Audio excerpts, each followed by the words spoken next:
In the previous example, we show you how to create a text file. So we can open that to read and write. But from the previous video, the example we show you is we are either just read all the content from beginning to the end from the file, or we just remove all the file content. We just start write from the beginning to the end. But sometimes, can I try to find a specific location, then from that location, I just try to write or read from my text file? So actually we can work on that. So the reason is, did you remember earlier we said all the files from the C++, we consider they are sequential file. They are read byte by byte. So right, so that means actually each byte in the text file, they have their location mark. So as long as you know that location, you can either try to find that location to read the information from there, or you can write the information to from the specific location. So this one is we call the file pointer.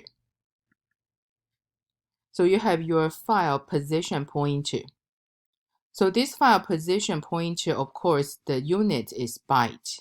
So that's why I need to specify one integer value. So we can retrieve the data sequentially from the file. So you just need to know the location, how many bytes from the beginning to that location. So then we can read from the beginning of the file. Then you specify the location, so then we can jump to that location. So for your input string or output string, they provide the member function to reposition the file position pointer. So no matter where they are, they can just put to that location. So for the input, we call seek G. So this one actually I try to looking for where to get the information. So we call seek G. So that's for the input. So for the output string, you know you want to write, right? So that's why I specify which location, the n byte. So then we seek P, we seek to put that information. So for the input string object, we're looking for the get pointer. So that's indicate the byte number in that file from which the next input to be happened.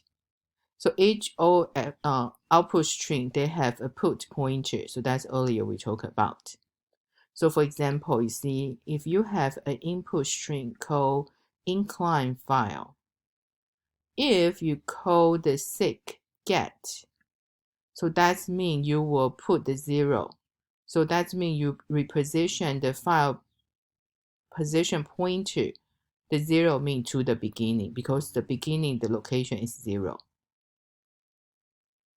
So that's why here you will see the seek G, the input parameter, you will be an integer. But sometimes because your file may be big enough, so that's why there is a long integer. So some example about the get file position pointer we can do like this. So you can see, like earlier we show you, you can have only one parameter. So that just specify to say the position for the n byte from the beginning in the file object. Or you can have two parameters. The first parameter always is a long integer. So then the second parameter actually that means where's your relatively the location. So if you do the ILS double colon CUR, that means current location.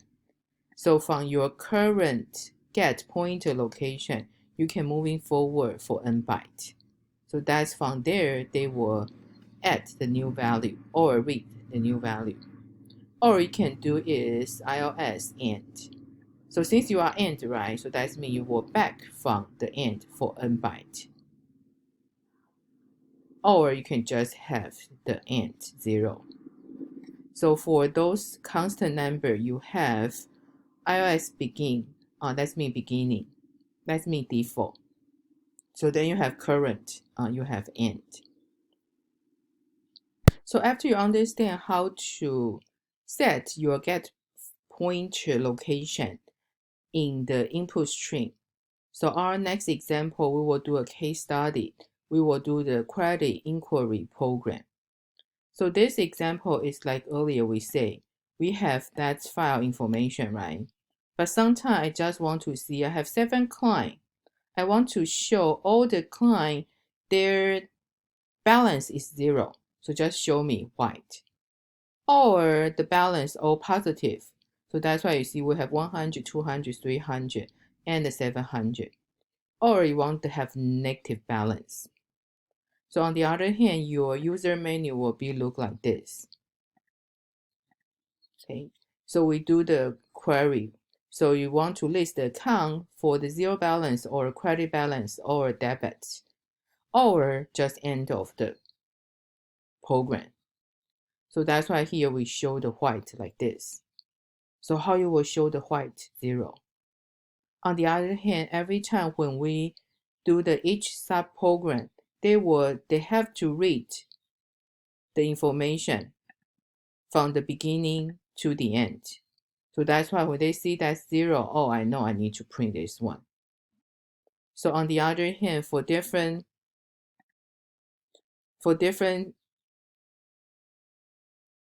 sub-menu, for the 3, you see you will display only for the positive credit.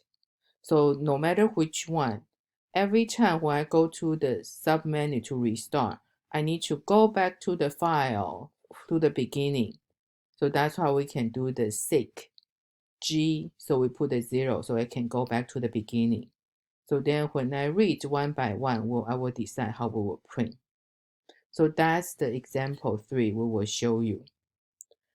So example 3, how to list the program on the menu. I believe you can do that.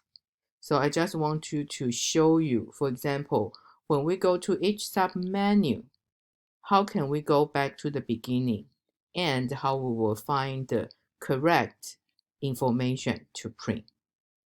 So make sure you will have the example 3 to run.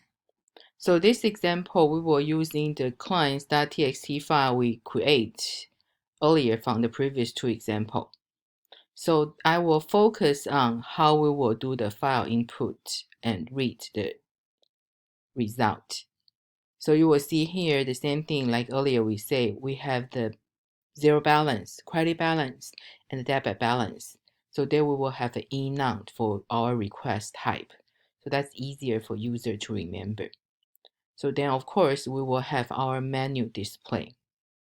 So every time you will see after you open the file, right? So they will start reading from the beginning. So that's why here we will ask for the user for the request. So you will see this get request function. They just display the user menu. So you quickly go to get request function. You will see that's the user menu, right? So after you get a user menu, we will return you that's 1, 2, 3, or 4. But no matter which choice, 1, 2, 3, or 4, they kind of do the similar process because I still need to start reading from the beginning from the file. So then if 1, I only looking for the 0 balance. For the 2, I'm looking for the credit balance. 3, I'm looking for the debit balance. So they are pretty much the same, just the balance value, we're looking for different thing. So then we can go back to see here, after we get user request and input, right?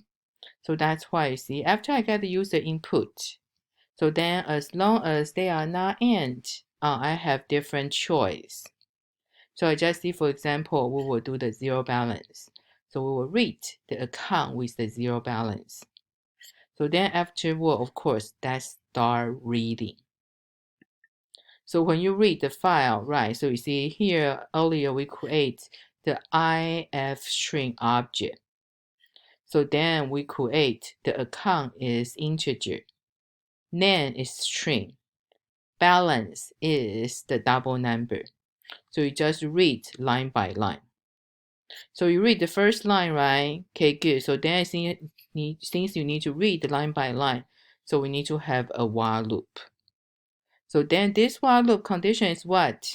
Okay, before we just try to see if the client, the input file is read correctly. But now since every time we read 3 variable, so then here we show you another member function we call EOF. So that's the end of file. So that's the end of file member function. So this one is when we try to read from the input file, right? We read one by one until we hit the end of file marker. So then the EOF will return true. Otherwise, the EOF will return false. So when we never reach the end of file, we continue. So here, I will leave these 2 functions for you to read from that. So this one actually we just process our data. Because I read from the input file, I have account, name, and balance. So we need to review the balance according to the request. Remember, if the request is 1, we're looking for the 0 balance. Request is 1, we're looking for the credit balance. So from here, the should display function will tell you, should I display this line or not? So if I should, you see the output line, they just display the account information. So then after we done each line, so we just read again. So we continue the while loop. So once we finish this while loop until the line 66, that's me. I finish this submenu. So I should line 69, I should come back to show the main menu, right? But one thing is here, that's the important thing we want to show you. Because here for each submenu, you already reached the end of the file. So when you go back to the main menu, no matter which choice the user will choose, I have to start from the beginning to read the text file. So that's why here you will see in line 68, we have our input file called seek get. So that's mean we set our get pointer to 0. So that's why they will reposition to the beginning of the file. But before that, we want to show you. Because here earlier, did you remember we already reached the end of the file? So that's why the end of file marker being reached. So then here, we need to see the next time when I read again, they need to be recognized again. So that's why here, this we have another member function we call clear. So this clear for any file object, they just reset the end of file. So that's why this one actually the line 67 is try to match the 57 we already reached the end of file. So in order to find the end of file again, so that's why we need to clear. So after we clear, we back to the beginning. So then we can read the file again. So I didn't go over every detail for this example, but you should. So please make sure you go over all the detail for this example and try to run that. So now I cannot answer your question. Please make sure if you have any question, write it down.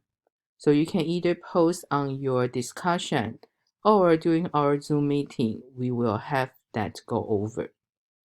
So that's the example. We will have the sequential file, the text file we can process, and we have the main menu for user to do.